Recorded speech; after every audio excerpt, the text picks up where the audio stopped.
अपने कल्चर में कहा जाता है कि अगर आपका अपना घर शीशे का है तो दूसरों पे पत्थर नहीं मारते। एलॉन मस्क को आप सब इसलिए जानते हैं कि उनकी दौलत बहुत ज़्यादा है, 350 बिलियन के करीब। वो पहले नंबर पे हैं, दूसरे नंबर पे जेफ बेजोस हैं जो अमेजोन वाले हैं, मार्क जकरबर्ग फेसबुक वाले तीसरे नंबर पे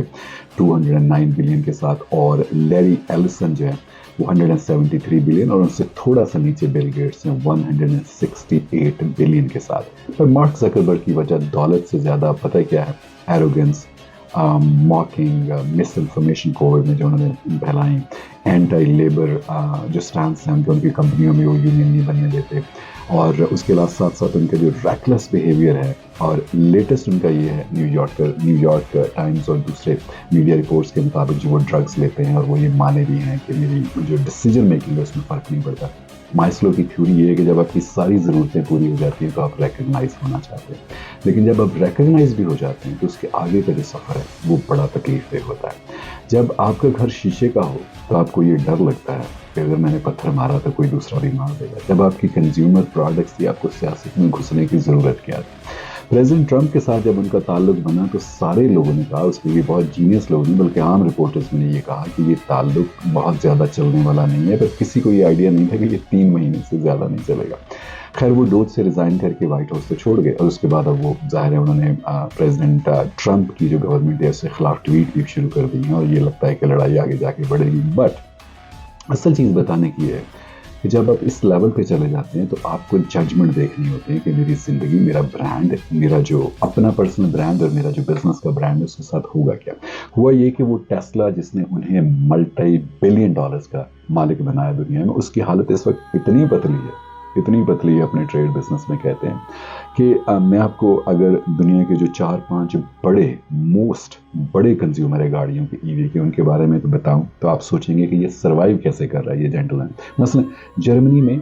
जो फार राइट AFD पार्टी है, वहाँ उस पर उन्होंने स्पीचेस की ऑनलाइन जूम पे जाके और उनको सपोर्ट किया, लेकिन वहाँ पर उनकी जो सेल्स है टेस्ला की -76%, -76%। फ्रांस में भी उन्होंने जो फार राइट की एक पार्टी थी उसको इंडोर्स किया, और जो लेफ्ट लीनिंग पार्टीज थी उनके खिलाफ स्पीचेस की। वहाँ पर उनकी जो हालत है ब्रांड की टेस्ला की -63%, इटली -55%, यूनाइटेड किंगडम यानी UK -45%, ऑस्ट्रेलिया -72%, कनाडा जो कि नेक्स्ट डोर नेबर है और बहुत बड़ा कंज्यूमर था, 90%। आपने पिछले 2 दिनों में खबर में पढ़ा होगा कि टेस्ला की जो रजिस्ट्रेशन है वो -90% है, और टोटल जो सेल्स डाउन है टेस्ला की वो -70% है। और ख़ुद यूनाइटेड स्टेट्स में जहाँ बहुत बड़ी उनकी मार्केट है -60% है इस वक्त उनकी सेल्स, थोड़ी सी रिकवरी हुई है। देखिए,